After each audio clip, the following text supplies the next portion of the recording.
This is Grace and Glory Podcast, episode 38, y'all, where Sean Kincaid and David Pena preach the prosperity gospel. Let's go. What's going on, David? Are you feeling like abundance and blessings today? It's not prosperity gospel. It's not prosperity gospel. Period. Oh, my goodness. Yo, this has been the best morning. I was feeling like really down, and then I just crushed a cup of coffee, and now I'm up. Dude, you know this. Like 2 seconds ago, I was kind of like in like a weird mood. I was like kind of not feeling it. Now I'm feeling it.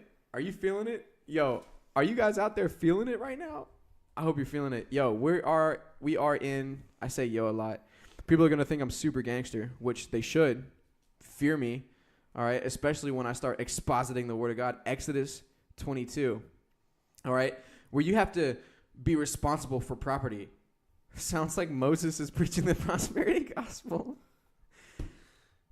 What's up? What do you got to say? Nothing. So we're just going through the laws.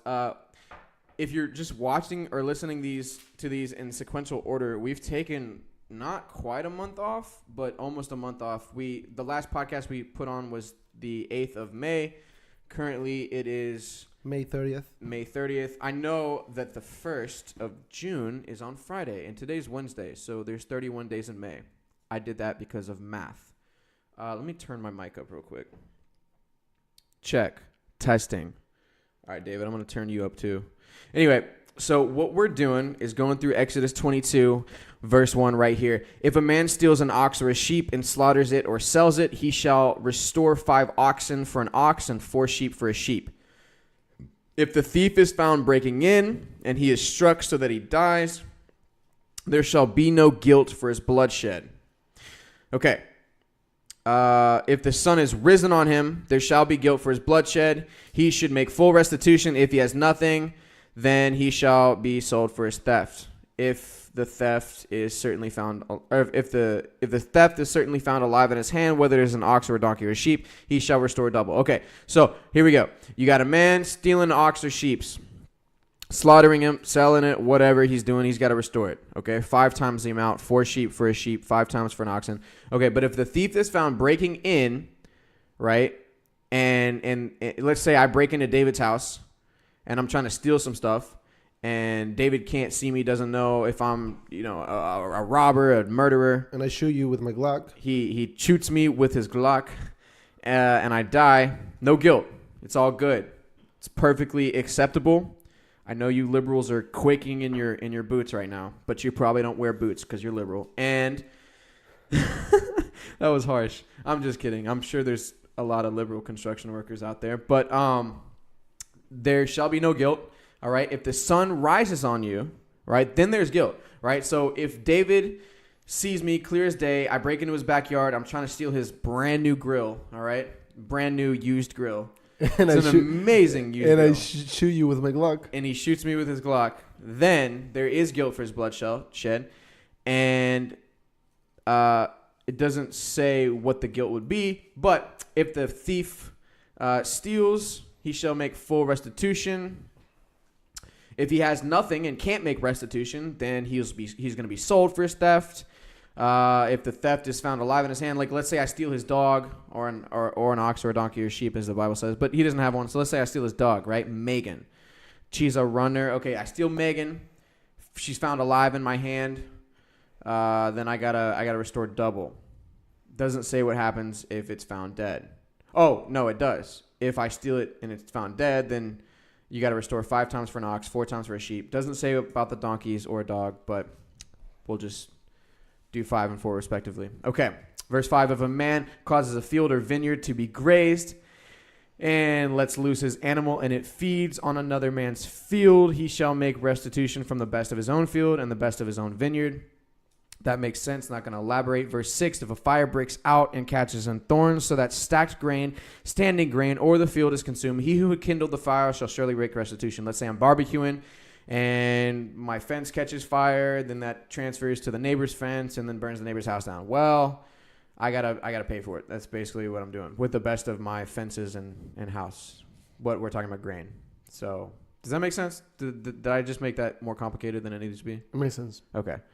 Okay. Verse 7, if a man delivers to his neighbor money or articles to keep, and it is stolen out of the man's house, if the thief is found, he shall pay double. If the thief is not found, then the master of the house shall be brought to the judge to see whether he's put his hands in his neighbor's good. Okay. If I give David, go ahead. Sounds like I shouldn't take your stuff to. Yeah. Sounds like you shouldn't hold on to my stuff because then because you're going to be brought to the judges. I mean, look, if you're a man of character, you can be good. So what this means is if I'm loaning, no, not loaning. Let's say I'm leaving my MacBook Air, all right? My paid off MacBook Air. Get me Barclay Credit Company. I'm paid off. My tax return. All right? Why do I get taxed in the first place? Because you're not making enough money. Well, actually, you know why you're getting tax money? It's because the government doesn't trust you enough to give you the money throughout the year. So they say, well, here we'll give you a big sum at the end of the year, which is, it's like a handout. You want to owe the government. Not the other way around. Dude, I do want to owe the government. Because when you owe the government, that means that you can do with the money whatever you want. You invested it. And you multiply it. Yeah. And if you have some money and you just put it under, you just dig a hole and put it under the ground, sounds like you're going to get thrown into the lake of fire with some gnashing of teeth. Yeah. That's the parable of the 10 talents, if you didn't know. Somebody tell Jesus he's preaching too much prosperity gospel. Just kidding. Don't tell him that. And don't tell him I told you to tell him that. So what this passage, or what this, borrowing verse 7 through 8 is basically if I leave my MacBook Air paid off at David's house and somebody breaks in and steals it, then if we find the thief, then he'll pay me double. So I'll get 2 MacBook Airs. Awesome. I'll sell one and not write it on my income so that the government can't put their greedy little hands on my money. And then if the thief isn't found, what happens is we bring David to the judge to see whether or not he's taken my MacBook Air and done something scrupulous with it. That was a good word. Did you like that word? Scrupulous? Yeah. I couldn't define it or spell it, but I think I used it correctly. S-C... Rupulous. Scrupulous.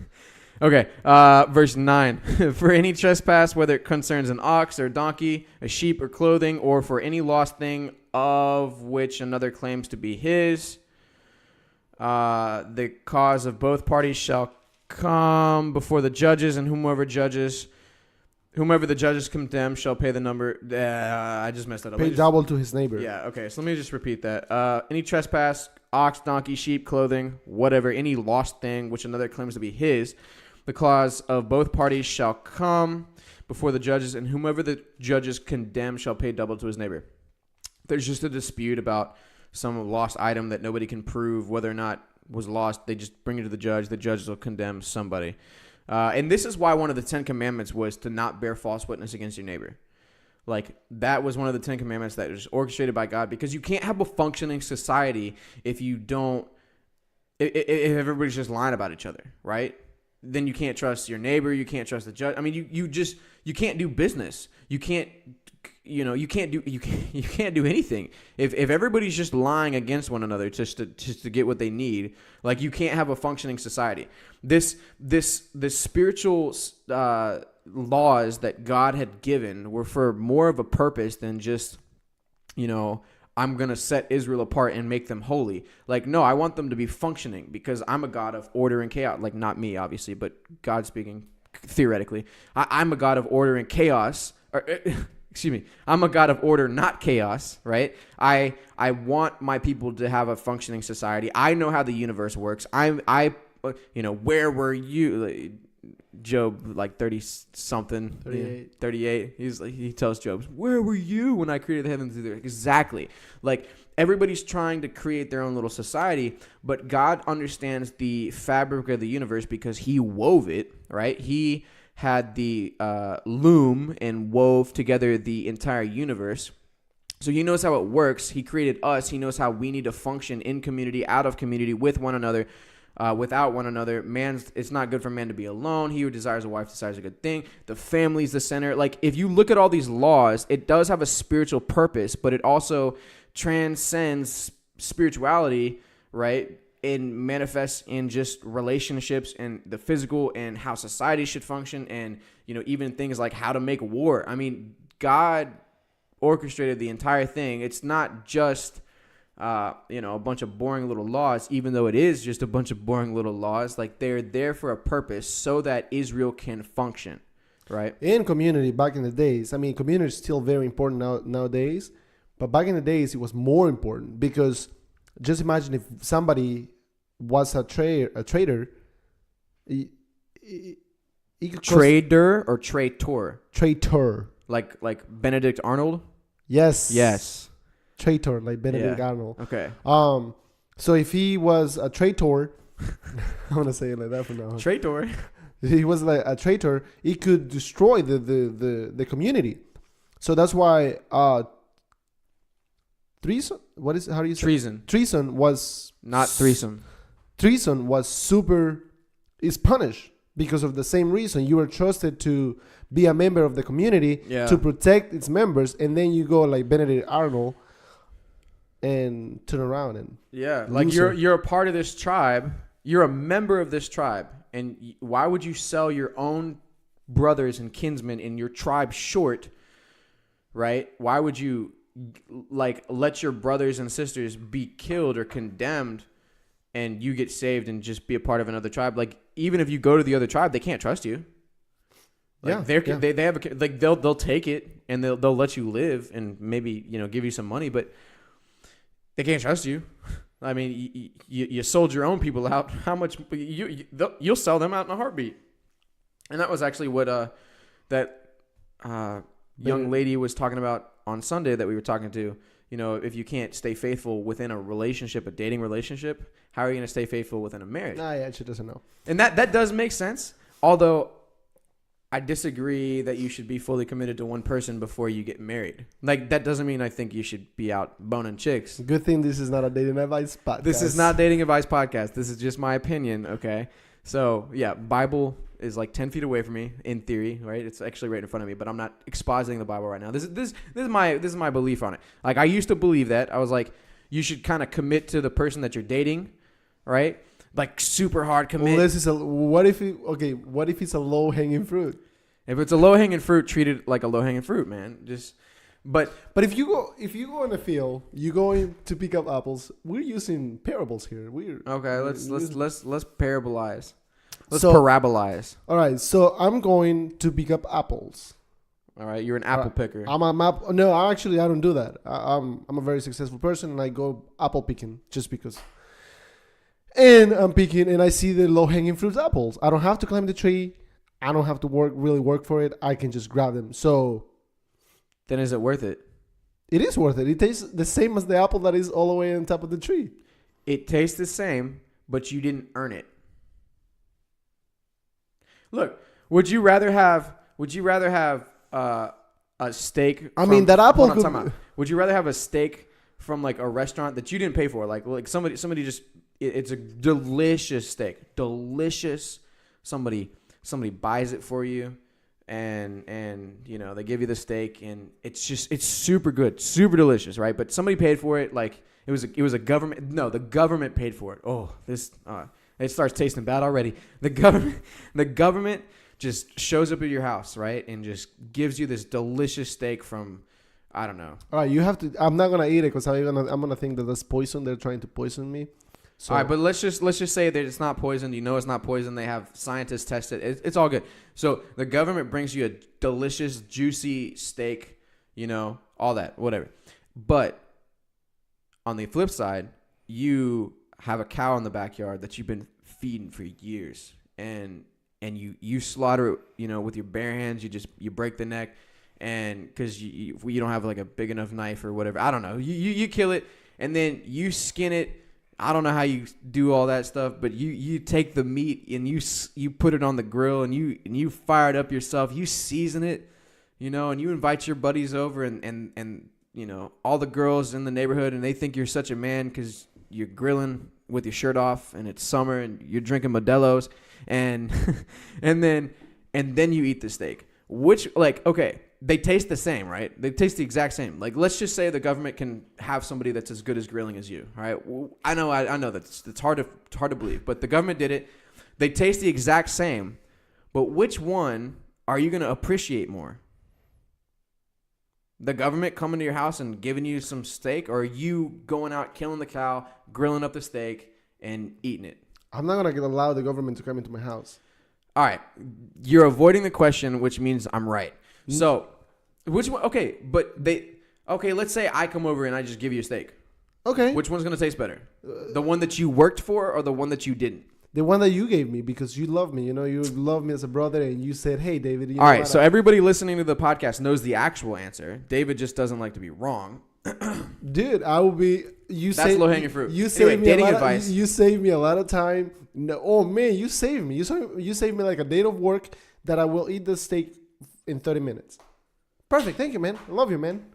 Thank you. But it's just like boom, boom. I eat the steak in 30 minutes because you put in all the work.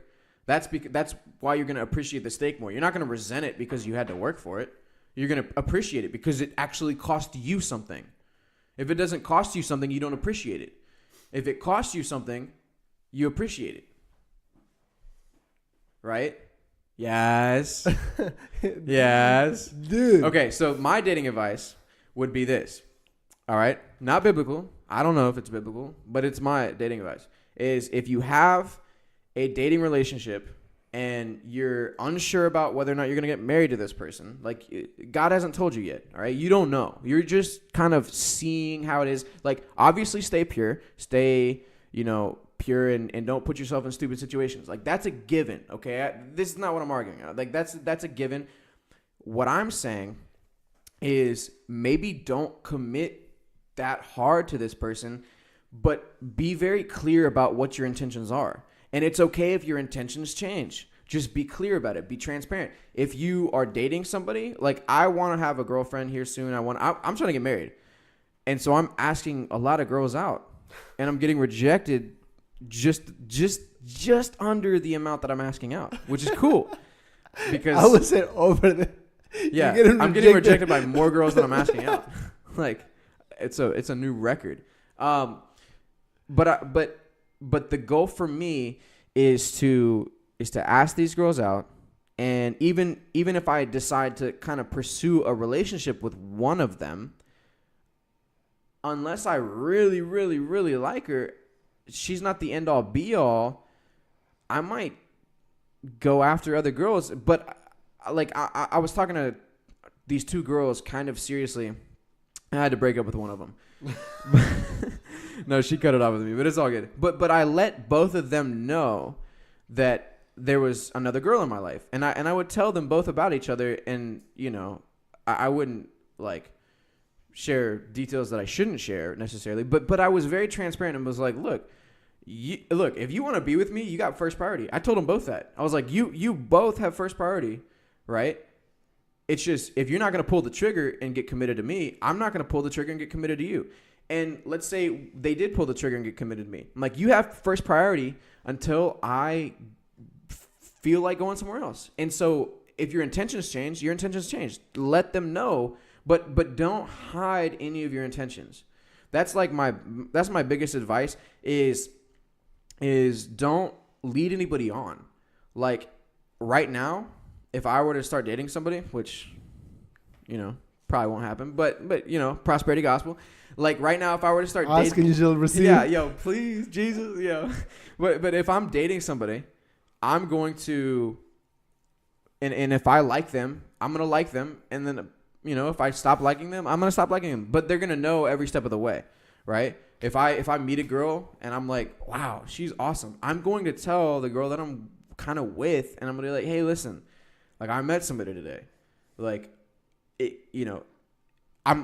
saw her. I was driving and I saw her in the other car going the opposite ways, but I'm gonna look for her, something like that. Well, no. I mean, I can't really explain it. It's just until I make an actual commitment, right? Because when you're married, and people might like turn their ears off to this and not like it, and I don't really care. But if you're married, it's completely different. If you're engaged, it's almost completely different, but still not quite. When you decide to do something, like I didn't feel like working out this morning. I worked out. All right.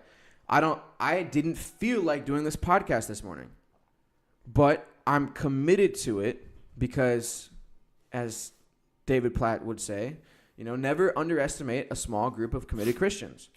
And so even though I'm like, man, we're not having a return on our investment, I want to continue to be committed because, you know what?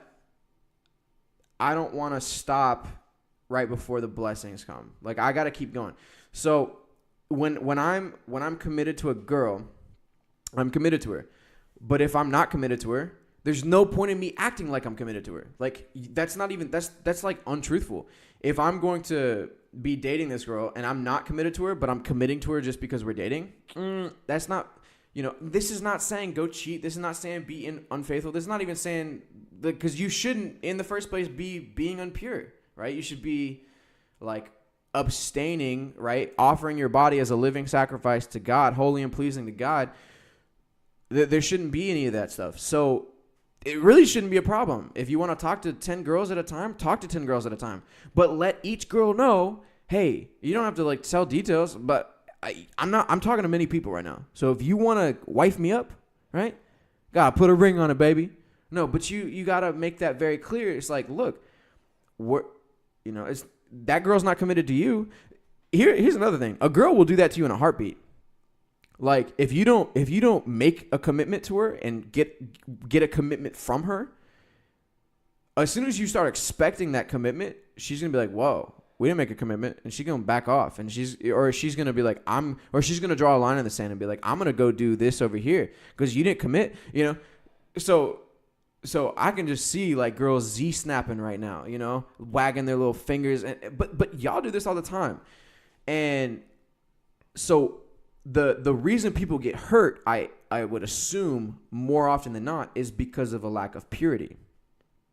Like, if you're not committed in an unfaithful to God relationship, like the impurity, okay, having sex. Let me just speak in very clear terms. If you're having sex, you're basically with your bodies acting and saying and acting out that you have a commitment to one another, even if like you're not, like you would leave them in a heartbeat, or if a better circumstance, if you had a new job in a new city and a new boyfriend and a new husband and a new wife and a whatever, if that came along, if a new prosperity gospel came along, you would just follow that. And also, that's a good point. If you're dating, you don't know if you're gonna love that person, or if you love that person or whatever. But the moment you start having sex with a person, you start thinking that you actually love that person, even though you might not love them. Yeah, but you might hate them. But you think, oh, sex is great. Oh, I love this person. Oh, I cannot. No. So perfect. That was great. Yeah, keep going. No, keep it up. Keep it up, man. No, that was. No, that's. I want you to pull that thread a little bit. No, that's serious. No, it's true though. I mean, that was it. That was my whole. Okay, well, so here, if you are having sex with somebody, you're gonna create feelings, right? Right. And you're also telling that person that you're committed. Dude, it's just a recipe for disaster. And it's not just having sex. Like I just got to be real. Like it's everything else. Right. Anything that has to do with sexual immorality. I don't know. Yeah. I think even kissing. Like, because as soon as I kiss a girl, I just want to have sex with her.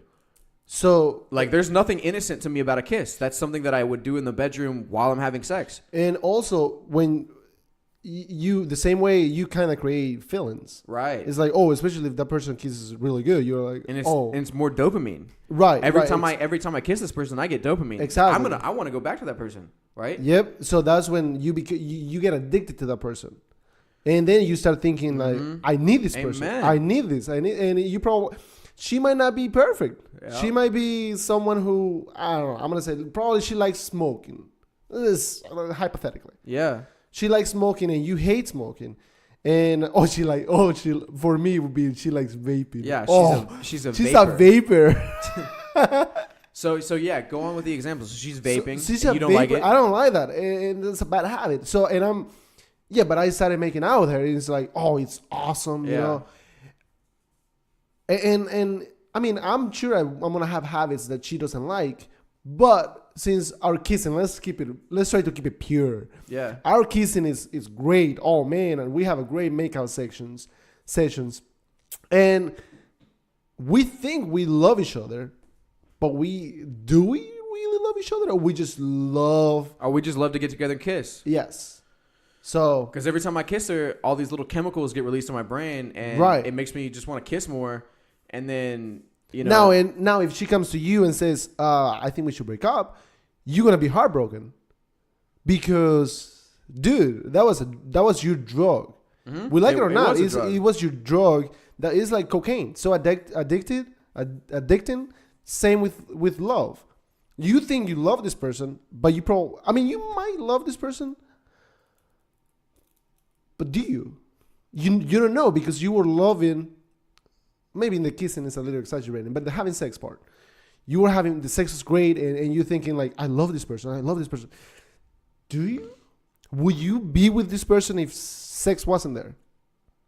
Yeah, and that's another thing is I think honestly the kissing leads to the sex, like 100%, because just like you were saying, okay, let's say we don't break up, and we're kissing, and I get that dopamine hit. But over time, that dopamine doesn't, like, if that's what I'm chasing, which subconsciously, you know, more often than not, that's what you're going to be chasing, is that little hit of dopamine, right? There's only two ways to increase that dopamine, again, because over time, what's going to happen when you kiss, that dopamine goes down. Okay, let's say I've kissed this girl 100 times. Now it's losing value. Yeah, it's losing value because I receive so much of it. I can get it whenever I want. You know, I didn't have to work for it. It's low-hanging fruit. Now, there's two ways that I can increase that dopamine. One is I can escalate. Escalate. Do a little bit more than kissing. You know, I don't even going to start giving examples. Don't go in details, but yeah. Right. You go escalate. I could start to escalate that, right? Or the other is make that kiss worth more. And the only way to do that is to for us to increase in love for one another. That's the only way to do it, because now the kiss is worth more because it's from somebody or something that, in terms of the kiss example, it's from somebody that loves me. All right. I just scratched a bug bite and I'm bleeding. So when you kiss somebody that loves you, the dopamine's increased because, you know, that person loves you. So there's only two ways to increase that. So what I would recommend and what I intended on doing a long time ago and never actually fulfilled, although I'm on the path right now. Oh, and I'm going to have to go there in just a second. David, it's going to have to happen. And my mom's going to listen to this. And, oh, God. But we're going to go there because people need to hear it. It's not talked about in the church. But what I plan on doing is to not even kiss. Like, the next girl or 20 girls that I'm with, like, which I don't doubt that it will be 20 girls, is I'm not going to kiss. Like, and that's another thing, is I don't care if I'm with 20 girls as long as they don't care that I'm with 20 girls. And they're all Christian and believers. It's kind of like the Bachelor. Right, it's the Bachelor. Like, I don't care if they're with 20 guys. Right? Until we commit to each other, it doesn't matter. It straight up doesn't matter. When you mean 20 girls or them with 20 guys, is talking. Right. Going on dates. Again, we're talking about being pure. Right. Like, what happened to being like actually Christian? Like, as soon as a girl is like, I have a boyfriend, it's like, to me that just means you guys are like living immorally. Like, that's what that means to me, because if you are cutting yourself off completely from me, it's either you're not attracted to me, which I highly doubt, and then or you guys are acting in a committed way. And if you were committed, if you were really committed, there'd be a ring on it. Otherwise, you're probably committing physically. And probably having sex. Yeah, doing something immoral. Right? You're committing immorally, right? And that means that you have these feelings that you can't control that are keeping you from being more open-minded about who you're going to be with. Because if you were focusing on the things of God, you wouldn't be doing that thing in the bedroom anyway. Like you want to be committed to each other because that's where you're going. That's like the fountain of it's a stream of not living water. It's a stream of dead water, right? It's a stream of it's this thing that's filling you and you're able to, but it doesn't quench. It doesn't satisfy. I don't know if I explained that right. But people, when people cut me off, right, and because they have a boyfriend, that to me means they're committing in some way that's immoral. You can say in a very nice way, "I wish you the best, and I'm the best." That's a way to say it. So what were you about to say earlier? I didn't mean to cut you off. I don't remember. So the I think that was what I said. That was my thought. Well, the other thing that I said I was going to go there, and I guess here I go. So you guys thought the law was boring, huh? Yeah. The what? The law was boring. But yeah, we're all over here in the law, and this comes from the law. Like, David's going to take a potty break. He whispered it to me, and I had to call him out. I'm going to just pause. And we're back. Okay, so the whole thing that we were talking about was, I was just going to say it, not jacking off, not beating Richard. You went there. Yeah, I went there. Oh, big deal. Okay. Yeah, it all starts, I believe, with masturbation. And this is no longer just for males. I mean, I had a psychiatrist, and this is I had to get in a private school, this boarding school that I went to. I had to undergo like this psychological evaluation thing. I don't know why, but they like made me do it. So you guys are in luck. The ruling is I'm crazy. So I wanted to ask you that. Yeah. The verdict is I'm nuts. And they tried to put me on medication, and then I told them no. You guys are losers. And then I ended up going on it. It was Adderall. And then I ended up going on the medication. Once I tried one of my friends, it was awesome. I felt like Superman. Ruined my life for 6 years, and now I'm off. Anyway, story of my life. But the psychiatrist person, whatever, professional, quote unquote professional, was telling me, or he was asking me, like if I like masturbated, Yeah, fucking weird. My bad, I shouldn't have cussed, but just absolute, like, I'm like 15, maybe 16, and this dude. It's not weird. We're talking about it right now. Yeah, I mean, we're talking about it, but like, I don't know, that was weird. It's not weird. It didn't bother me. Like, I was completely comfortable. Like, I knew I was supposed to share whatever, but like, just looking back on it, it was weird. And then I can't remember why, but he told me, he was like, don't worry, girls your age are going to start doing it too.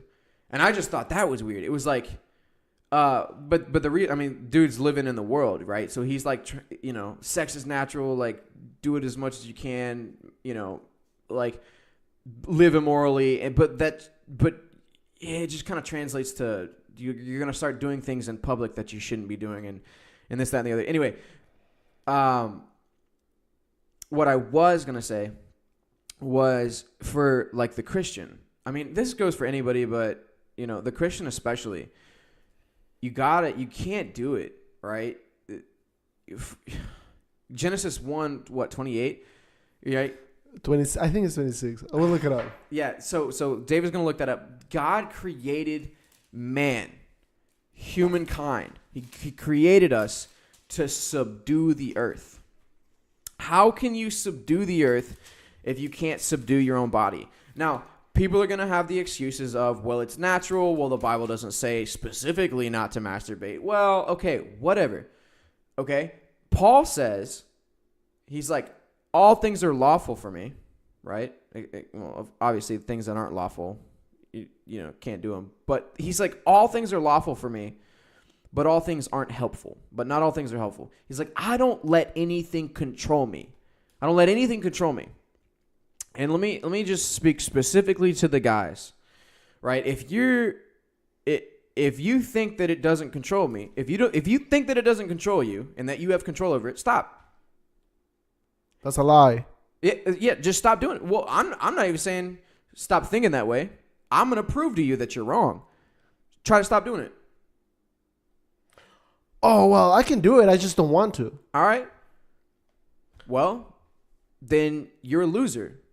Like if you don't want to stop, then you're a loser because that's the lie. That's the lie you tell yourself. I mean, I remember when we had this conversation. This is a few months ago, or you're like, oh, whatever. I'm not jerking off, and I'm like, dude, I don't want to talk. I was like, I was uncomfortable. If this subject makes you uncomfortable, it's because you're doing it. It's either because you're doing it or because you're not doing it and you don't want to hear about it. But it's most likely because you're doing it. Like we were talking to some people the other day about it, and just like, at church, and privately, like I wasn't there for your conversation, you weren't there for a conversation that I had, and it just straight up makes people uncomfortable, and that's like the biggest indicator of, oh, that's something that person struggles with. Like if you're like, this is not the appropriate setting to talk about it, well, then what you're doing in private isn't appropriate for what you're doing in the church. Like if you can't keep your hands off your junk in private, and what you're really then in public, why would you do that in private if you're not going to do it in public? Like that's different than taking a poop. Everybody's got a poop, but nobody has to touch themselves. Like that's considered perverted if you were to do something like that in public. Like it might not be the best argument, but when you're doing that, what you're really saying is, I don't care about anything in this moment except for making myself feel good. Like, don't think of it as jerking off. Don't think of it as anything. Think of it as this. I'm unable to be satisfied from anything else around me than my own hand rubbing against myself. Like, I'm getting uncomfortable talking about that, right? But that's what you're doing. It should make you uncomfortable. It should be uncomfortable to talk about because it's so. The reason people are uncomfortable is because it's an uncomfortable thing. It is uncomfortable. It's so perverted and perverse. We don't want to talk about it, but yet we'll do it. And then we're gonna do something that we're not even willing to talk about. Come on, that's a big signal. And another thing is that we do it in our privacy. We think we're safe, and that is one. By the way, is that's a lie. 128. Genesis 128. Yeah. Well, let me just read 128 real quick. Then God blessed them right after He created man, and God said to them, "Be fruitful and multiply, fill the earth and subdue it. Have dominion over the fish of the sea, over the birds of the air, and over every living thing that moves over the earth." Go ahead. So it's private, and you don't have to. Nobody's watching you. I mean, except God. Nobody's watching. Nobody knows about it except you. You know about it too. Right. So you're in the safe space. Yeah, or you think. And that affects a lot because, I mean, I'm gonna talk for myself. Like I've always have a little bit of confidence. I've always been bold. Same. I'm pretty bold. But like now it's like a beast. It's like a lion was released of the cage and he's like, ah! Well, the reason is because you're doing that thing in private because you're hiding it. Right. Because when you have nothing to hide, you're already confident, but you're not suppressed by what if people knew the real me? What if the real you was actually honorable and a beast and awesome and you could subdue your own body? Well, then you could subdue the earth. But if the real you is sitting around in private looking at naked girls on the internet and rubbing your dick, like you're a loser. And when you go out in public, you feel like a loser, but you put a mask on. You put a brave face on for everybody else, but inside you're a loser. Right? But what if inside you weren't a loser? Then outside you're not a loser and you don't have anything to hide. Yeah, true. Like and I don't mean to be gross, right? I mean to be very, very specific because this is something that people don't talk about. It's a darn shame. Yeah. It's a darn shame. No, very good point, man. That's a great point. All right, we're going to continue here. We're back to the book, okay? I know we just took a big detour and I wasn't speaking for God there. So just to let you know. Verse 10. It is about staying pure. I mean, we weren't talking about stay pure. God, but it was. Yeah, but there was a lot of advice for dating that I gave that probably that's just my belief. But I believe everything I say. Yeah, no, I mean, me too. I speak things into existence, right? When I say them, right? Now there's a public record of it. Listen to episode 38. 38, yeah, episode 38. I'm gonna title this episode "Stop Jacking Off." No, I don't know what I'm gonna title it, but verse 10: If a man delivers to his neighbor a donkey, an ox, a sheep, or any animal to keep, and it dies, is hurt, or is driven away, no one seeing it, then an oath of the Lord shall be between them both, that he has not put his hand into his neighbor's good, and the owner of it shall accept that, and he shall not make it good. But if in fact it is stolen from him, he shall make restitution to the owner of it. If it is torn in pieces by a beast, then he shall bring it as evidence, and he shall not make good what was torn. So if you have a, let's say somebody has a cow, brings it to my property, and I say, yeah, leave it here, I'll take care of it. You steal it. I don't know you stole it, so I have to pay it. Well, this one right here is not stealing. If it dies, if it dies, or if it's or lost. driven away, right? Driven away. It is like it leaves It leaves my property. Yeah. Well, you don't have to pay for it. What we do is there's an oath of the Lord between us both. We make an oath before God, and if you're willing to make that oath before God, then I have to believe you. Okay. So. If you're not, and if in fact it was stolen, then you have to make restitution to the owner of it. And if it's torn in pieces, you just bring me the pieces. But it's stolen by whom? It doesn't say stolen by whom. Well, it doesn't. It was never saying stolen. I thought it did. No, it says driven away. No one's seeing it. That just means driven away by whatever reason. Just like, let's say a tractor came into the yard and the cow was like, I'm not trying to get hit by that tractor, and it runs and it jumps over the fence and it goes somewhere else. Okay. It got driven away by the tractor. No one saw it though, so it was an Uber tractor driven with no human in it. Well, look at 12. But if it's actually stolen from him, okay. Oh, did I jump ahead? No, we read that. Yeah, so I mean, if it is stolen from him, no, but it's saying if you stole it from me, like let's say you're not willing to make an oath before the Lord, that means you stole it. Okay. If you're willing to make an oath, right? If you have nothing to hide. You'll go out. Just talking about. You'll make an oath. Yeah. If you do have something to hide, you don't want to make that oath. You're gonna have to pay. So, what's worth it? Eternal damnation or just taking extreme ownership? Verse 14. And if a man borrows anything from his neighbor and it becomes injured or dies, the owner of it not being with it, he shall surely make it good. If the owner was with it, he shall not make it good. If it was hired, it came for its hire. So. If the owner was taking care of it and it gets injured, well, he did everything he could. He was taking care of it. Then it's no big deal. If it gets injured and the owner wasn't being responsible for it and was just letting the cow wander around, with a bunch of, I don't know, whatever. All right. Look at verse 16. What we were just talking about. Oh, here we go. Verse 16. Verse 16, if a man entices a virgin who is not betrothed and lies with her, he shall surely pay the bride price for her to be his wife because he made a commitment. So that's not what it says. My translation says, if a man seduces a virgin who is not engaged and lies with her, that means sleeps with her, have sex with her, he must pay a dowry for her to be his wife. Denarii? A denarii? No. Dowry. DOWRY. Oh, a dowry. Dowry. I don't even know what that word means. Let me look that up. Go ahead. What were we saying?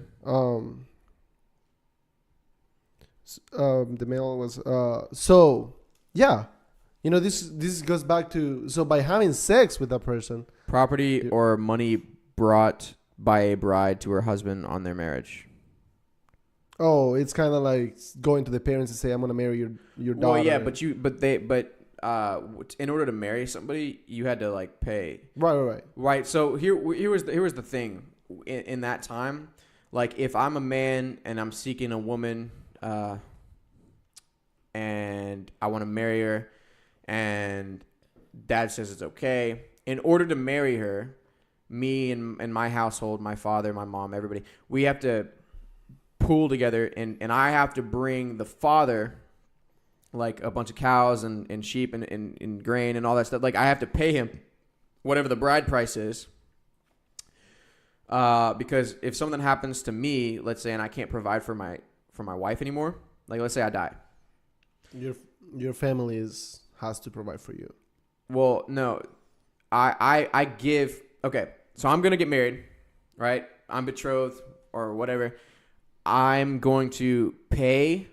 Let's just say I gotta pay this dad $50,000. Let's just use it in now's time. Okay, I want to marry this girl. Let's say her name is Becky James. All right, she's got big, strong muscles. Okay, I'm gonna go marry Becky James with the muscles. I give her dad $50,000. The reason is because if something happens to me, and let's say I divorce her, or I cheat on her, and she divorces me, or I die, well, now no one's gonna take care of her. She has to go back to her father's household, and he has to provide for her. That's what that $50,000 is for. Okay. So that he can provide. So anyway, if a man entices a virgin who is not betrothed and lies with her, he shall surely pay the bride price for her to be his wife. So if I went and slept with Becky James, who's a virgin, then now I need to marry her. And so I got to give her dad $50,000, and now I'm going to marry Becky James with the muscles. Verse 17, if her father utterly refuses to give her to him, he shall pay money according to the bride price of virgins. So even if he refuses to give her to me, I still got to pay. Okay, verse 18. Because not a lot of people want to marry her. Back in the days, they wouldn't want to marry a not virgin person. Is that right?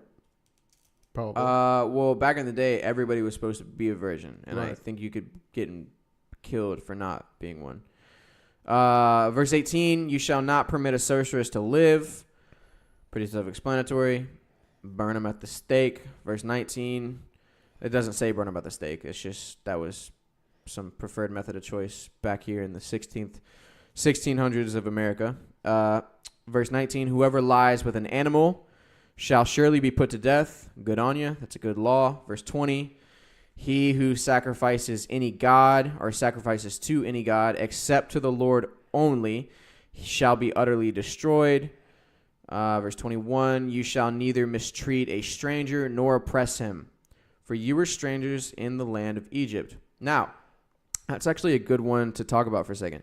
So you shouldn't mistreat a stranger or oppress him, for you were strangers in the land of Egypt. Remember, Israel were foreigners in Egypt. They were there for like 430 years, being oppressed and enslaved. Okay. Because of that, God is saying, remember where you came from. You were being oppressed. You were a stranger in the land of Egypt. Now, if you have foreigners and strangers in your land, don't oppress them, because you were a stranger once, and you remember how much it sucks. Sounds like Donald Trump needs to read this. No. What I was going to say was that does not mean you should not allow strangers in the land. This doesn't say you shouldn't, you shall not bar any strangers from entering your land. That's not what it says. Because remember, Israel's a nation. They need to preserve their nation. In fact, God gave them so many commandments you're going to see later on throughout Leviticus and Numbers. Don't intertwine with the people around you. Don't even associate with them. Don't talk to them. Don't take their wives for your daughters. Don't mess with them. Kill them all, right? Sometimes he would be like, enter this city and kill everybody. And when Israel didn't kill everybody, God punished Israel for sparing people, because God was like, I want to eliminate these people. So in terms of strangers that are amongst them, yes, don't mistreat or oppress them. But that doesn't mean allow them in. Two different things. I'm not arguing for or against immigration through this passage, although my personal opinion is we shouldn't have illegal immigration. Build a wall. I believe we should build a wall. Anyway, verse 22. You shall not afflict any widow or fatherless child. If you afflict them, so widow or kid without a dad.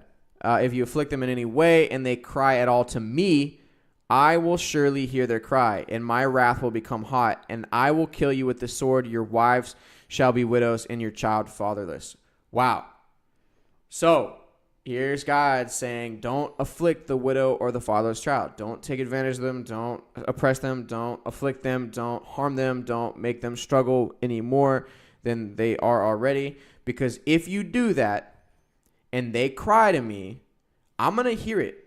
Because I'm their dad now, right? That's what God's like. I'm going to hear it. If they start crying to me, I'm going to hear it.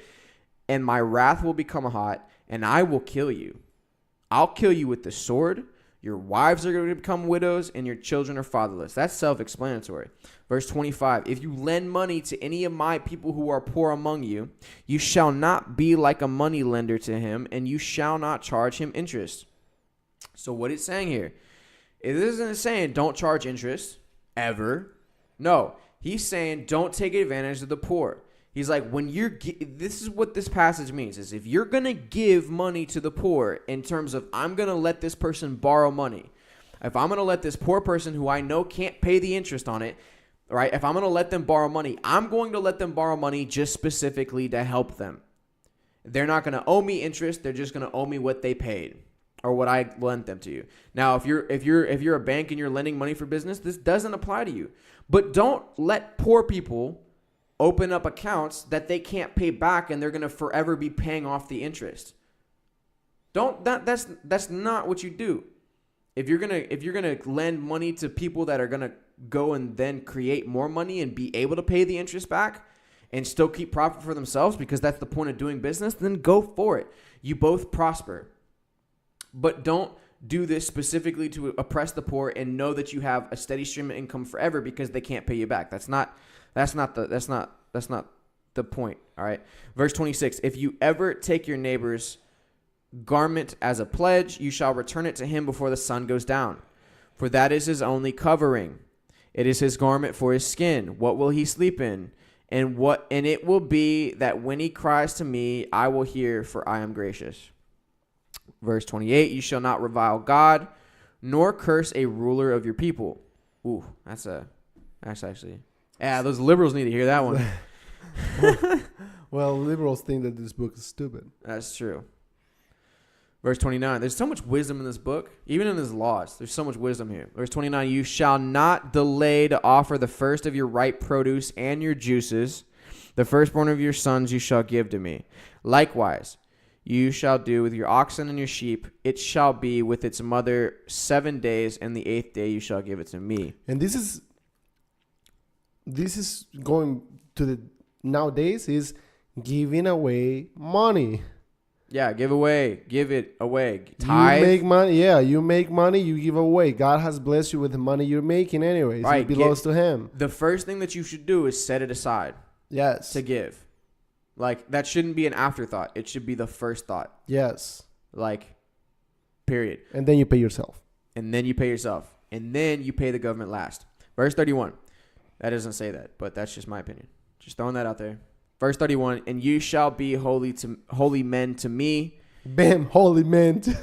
What we were just talking about. What? It says, you be holy men to me. We were just talking about being holy, not jerking off. Oh, yeah. And you shall be holy men to me. You shall not eat meat torn by beasts in the field. You shall throw it to the dogs. Boom. All right. I think that's about going to wrap it up for today. I really have to do something in private. I shouldn't have said that. I just got to pee. David, any final thoughts?